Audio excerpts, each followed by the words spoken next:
Hello auto fiction, welcome back to the brand new video and get ready to dive into the automobile knowledge ocean. और आप देख रहे हैं auto fiction YouTube channel.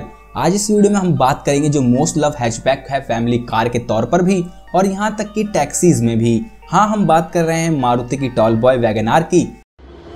Puncture लगा दे हमें गाड़ी में पिंचर लगा रहे हैं, कनस्तरन में ना लगा रहे। समझ लो, जो वाली गाड़ी है जो कभी कंपनी तो नहीं आई नहीं, समझ गया? नहीं है नहीं ना यू कंपनी पुरानी दे रही है गाड़ी है, समझ गया? और ये वे गाड़ी है जो उल्टी कंपनी में तू देने जाएगा ना, पैसा ना देवे, नमक देंगे, हाथ में नमक धर के ले जा उल्टा यार, समझ गया? यू वो गाड़ी है जो बिना मांगे लोगों ने फ्री में बैठी। इससे पहले हमने हुंडई की टॉल बॉय सेंट्रो की बात करी थी और आज हम बात करेंगे all you need to know about Maruti Suzuki Wagon R के बारे में। तो रेडी हो जाइए सब कुछ जानने के लिए जो आप जानना चाहते हैं मारुति सुजुकी वैगन आर के बारे में। और ऐसे ही अमेजिंग वीडियोस देखने के लिए ऑटो फिक्शन को सब्सक्राइब कर लीजिए बेल आइकन के साथ, क्योंकि 93% ऐसे लोग हैं जो मेरी वीडियोस देखते तो हैं लेकिन चैनल को सब्सक्राइब नहीं करे हैं। So welcome to auto fiction. अगर आप ऑटोमोबाइल एंथुसियास्ट हैं तो आपको याद होगा एक ऐसा भी टाइम था कि जब टैक्सीज में प्रीमियर पद्मनी और हिंदुस्तान एम्बेसडर का इस्तेमाल करा जाता था इंडिया के अंदर, लेकिन उनके बाद शुरुआत हुई मारुति वैगन आर की, जिसे आज टैक्सी बिजनेस की one of the best choice माना जाता है क्योंकि ये स्मॉल और काफी फ्यूल एफिशिएंट कार है।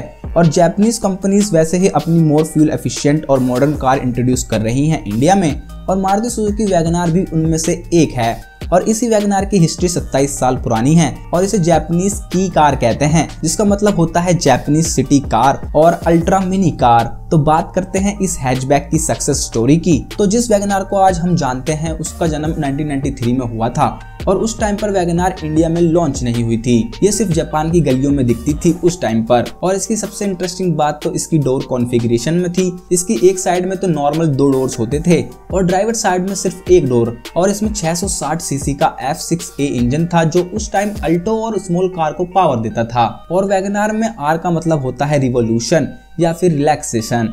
इसका मतलब कहीं आप रेसिंग ना समझ लेना। और 1996 में आते आते इसका 5 डोर वाला वर्जन भी कॉमन हो गया और इस फेसलिफ्ट में सेम इंजन था। और इस फर्स्ट जनरेशन वैगन आर में ट्रांसमिशन की बात करें तो जापान के अंदर इसमें 3 स्पीड ऑटोमेटिक, 4 स्पीड ऑटोमेटिक और 5 स्पीड मैनुअल ट्रांसमिशन के ऑप्शंस थे। Second generation for Japan but first one for India. Second generation Suzuki Wagon R 1998 में इंट्रोड्यूस हुई थी जापान के अंदर और 1 साल के बाद ही इसे इंडिया में भी लॉन्च कर दिया हुंडई की न्यूली लॉन्च सेंट्रो से कॉम्पीट करने के लिए 1999 में। और इसका टॉलर स्टांस और काफी फीचर्स जैसे पावर विंडोज और पावर स्टीयरिंग ने इसको हिट कर दिया इंडियन मार्केट में लॉन्च होने के साथ ही। और इसमें सुजुकी का 1.1 लीटर का पेट्रोल इंजन था जो प्रोड्यूस करता था 64 हॉर्स पावर और 84 न्यूटन मीटर की टॉर्क। और इसकी टॉल हाइट की वजह से इसमें टॉल पीपल आसानी से एंट्री और एग्जिट कर सकते थे।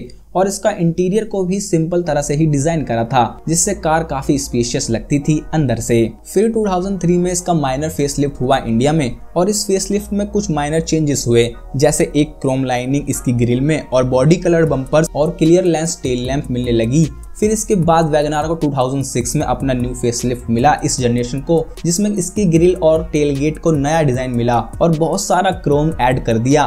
और सबसे मेजर एडिशन था इसका LPG ऑप्शन, जिसे डुओ LPG कहा गया। और इसके ओनर को एक चॉइस मिल गई कि वो या तो इसको पेट्रोल पर चला सकते हैं या फिर LPG गैस पर। और इसकी LPG किट को काफी इनोवेटिव तरीके से फिट करा गया था जिससे इसका बूट स्पेस कम से कम खर्च हो। और इसमें सेम पेट्रोल इंजन ही था पहले वाला जो प्रोड्यूस करता था 67 bhp की power. Maruti Suzuki Wagon R second generation 2010 वो साल था जो वैगन आर को उसकी सेकंड जनरेशन देने वाला था 10 साल बाद अपने लॉन्च के। और इस न्यू जनरेशन वैगन आर में कुछ चेंजेस थे, जैसे कि इसकी ओवरऑल लेंथ बढ़ा दी गई थी और साथ में इसका व्हील बेस भी बढ़ गया था। और सेफ्टी फीचर्स आ गए थे जैसे ABS, एयरबैग्स और फॉग लैंप जैसी चीजें जो सिर्फ टॉप वेरिएंट्स में ही अवेलेबल थी। और इस जनरेशन में एक न्यू इंजन डेवलप करा गया था 1.0 लीटर का 3 सिलेंडर K10B इंजन जो और ज्यादा फ्यूल एफिशिएंट था। और ये सेम इंजन मारुति सुजुकी ने उस टाइम अपनी A स्टार और अल्टो K10 में भी दिया था।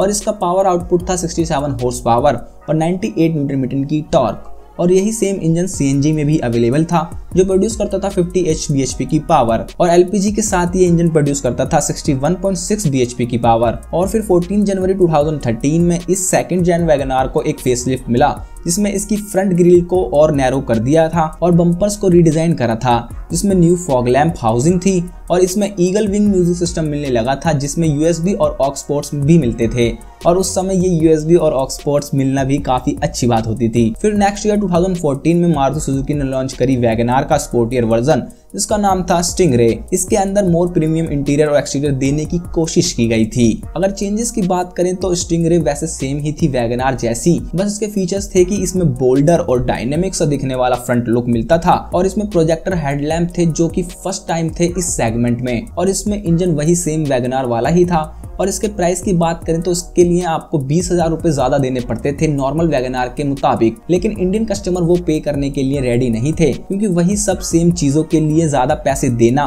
वो भी थोड़ी बहुत न्यू चीजों के लिए, इसलिए स्टिंगरे ज्यादा सक्सेस नहीं कर पाई और इसको 4 साल बाद ही 2017 में डिसकंटिन्यू कर दिया गया। और बाद में इसको कंपनी ने वैगनार का टॉप मॉडल यानी VXI प्लस के नाम से बेचने लगी, क्योंकि वैगनार नाम से बेचना थोड़ा इसे आसान था। और 2015 में कंपनी ने इसमें 5 स्पीड ऑटोमेटेड गियर शिफ्ट यानी कि AGS और AMT, जिसने पुराने 3 स्पीड ऑटोमेटिक ट्रांसमिशन को रिप्लेस करा था। थर्ड जनरेशन 2019 वैगनार को सुजुकी ने 2019 में फिर से लॉन्च करा अपने हार्ट-टेक प्लेटफॉर्म पर, जिस प्लेटफॉर्म को बहुत से लोग हार्ट अटैक प्लेटफॉर्म भी कहते हैं इसकी बिल्ड क्वालिटी की वजह से, लेकिन कंपनी दावा करती है कि इस प्लेटफॉर्म की वजह से कार लाइटर और स्ट्रॉन्गर हो गई है, लेकिन सच्चाई आप सब जानते हो।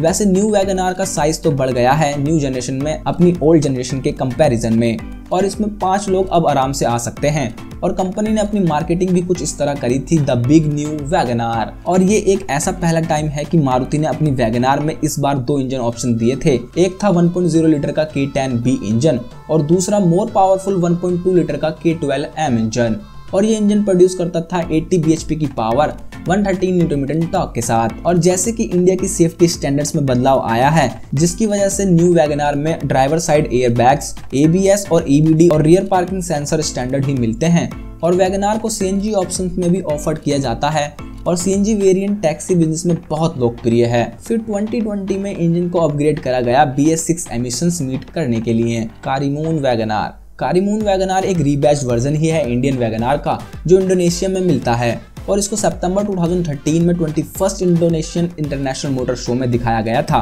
और प्रोडक्शन स्टार्ट कर दी थी। और पाकिस्तान में भी ये वैगनार अवेलेबल है, लेकिन पाकिस्तानी वैगनार का version international Suzuki Wagon R version जैसा है, क्योंकि इंडिया से इंपोर्टिंग नहीं कर सकते कुछ पॉलिटिकल इश्यूज की वजह से, इसलिए पाकिस्तान में ये कार नॉकडाउन किट के थ्रू आती है इंडोनेशिया से, और पाक सुजुकी इसको असेंबल करती है पाकिस्तान में। और पाकिस्तान में वैगनार 2014 में लॉन्च हुई थी, लेकिन जो वैगनार इंडिया में बनती है उन्हें कई पड़ोसी देशों में एक्सपोर्ट करा जाता है, जैसे बांग्लादेश, भूटान, नेपाल और Sri Lanka. The popular taxi WagonR. अब बात करते हैं इसके टैक्सी वाले प्यार से, मतलब कि जब से इंडिया में ये सर्विस प्रोवाइडर्स आए हैं जैसे ओला, उबर, तब से तो वैगनार की सेल्स स्काई रॉकेट हो गई हैं। वैसे ये फैमिली कार के तौर पर भी काफी पसंद करी जाती है इंडिया में, लेकिन अगर आपने कोई टैक्सी बुक करी हो और अपने माइक्रो टैक्सी सिलेक्ट करा हो तो वैगनार के आने के चांसेस बहुत ज्यादा हैं, क्योंकि वैगनार फर्स्ट चॉइस है माइक्रो सेगमेंट की टैक्सीज में। ओला और उबर ने काफी ज्यादा नंबर में वैगनार ली है मारुति सुजुकी से। उसके पीछे रीजन है कि इसकी हाई फ्यूल एफिशिएंसी का, low maintenance cost, comfortable riding and sitting, और वैगनार बहुत से टैक्सी ड्राइवर्स की भी पसंद है क्योंकि इसे चलाना काफी आसान है इसके छोटे कॉम्पैक्ट डिजाइन की वजह से, जिससे ये ट्रैफिक में भी आराम से चलती है। वैसे वैगनार की पॉपुलैरिटी शायद कभी खत्म नहीं हो, क्योंकि मार्केट में इस वक्त इसके कंपटीशन में कोई प्रॉपर कार भी नहीं है इस सेगमेंट में, लेकिन सेफ्टी की बात करें तो ये वैगनार काफी पीछे रह जाती है, लेकिन फिर भी ये इंडियन रोड्स पर आपको हर जगह दिख जाएगी राज करती हुई, क्योंकि ये एक अफोर्डेबल फ्यूल एफिशिएंट कार है। तो आज की वीडियो में इतना ही। आशा करता हूँ आपको वीडियो पसंद आई होगी, तो वीडियो को लाइक करें और शेयर करें अपने दोस्तों में, और नोटिफिकेशन को सब्सक्राइब कर लीजिए ऐसी ही अमेजिंग वीडियोस देखते रहने के लिए बेल आइकन के साथ। Thanks for watching.